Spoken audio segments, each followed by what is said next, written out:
TTD laddu ప్రసాదంలో కల్తీ నెయ్యి వాడకంపై హైదరాబాద్ ఎమ్మెల్యే కాంటెస్ట్ మదవిలత, చిలుకూరు బాలాజీ ప్రధాన అర్చకులు సిఎస్ రంగరాజన్ స్పందించారు. నిందితులు గుర్తించి కఠిన చర్యలు తీసుకోవాలని కోరారు. బాలాజీ గుడి చుట్టూ 9 ప్రదక్షిణలు చేశారు. ఈ నెల 26న తిరుమలకు కాలినడకన వెళ్లి స్వామికి వినతి పత్రాన్ని అందిస్తానని అన్నారు మాధవీలత.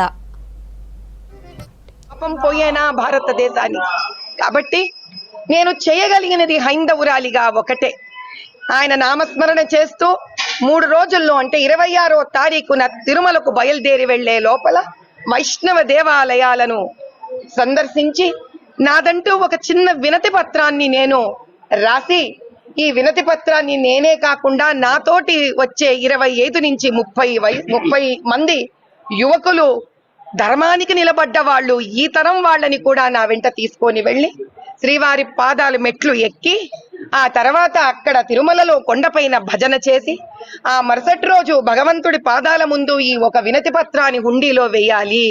ఆ వినతి పత్రం ఆపద మొక్కులవాడ అనాథ రక్షక అని వేడినంతనే మా ఆపదలను కడతేర్చే మమ్మాదుకునే వెంకటేశ్వరుడిగా ఈ కలియుగాన అవతరించిన మీ పట్ల క్షమించరాని తప్పిదం జరిగింది తండ్రి.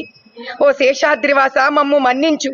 మీ జగద్విఖ్యాతి లడ్డుని కొంతమంది నీచులు ఉద్దేశపూర్వకంగా పవిత్ర పదార్థాలతో మలినం కావించిన విషయాన్ని గమనించలేని అందులము కూడా మేమయ్యామయ్యా. ఎండోమెంట్ యాక్ట్ అంతా కూడా కాన్స్టిట్యూషన్ ప్రకారంగా whether they are under constitution, as per constitution ఉందా లేదా అని చెప్పడానికి ఆర్టికల్ 26 మాకున్నది.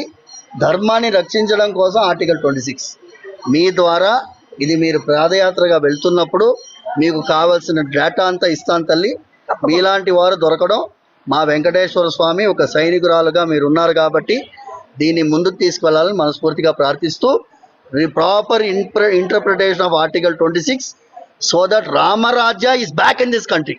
ఈ దేశంలో రామరాజ్యం పునఃస్థాపన కావాలి.